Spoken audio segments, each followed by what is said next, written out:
Dostaneš nálepku liberála na chrbát alebo konzervatívca a ľudia sa medzi sebou prestanú rozprávať. To liberálov a konzervatívcov už prestávajú spájať základné hodnoty, ako je sloboda, ako je právny štát, ako je rešpekt demokracie.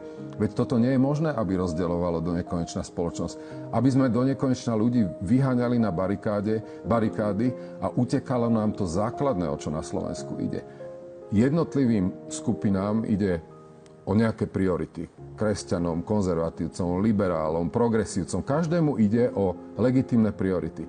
Ale občania Slovenskej republiky, nezabudnime na jedno, že tu ide o krajinu ako celok. A Slovensko, bohužiaľ, zaostáva. Zaostáva za svojimi susedmi. Tu je dlhodobejšia stagnácia. Ak sa z tohto nedostaneme, tak to nepomôže ani konzervatívcom, ani liberálom a ani tým ďalším.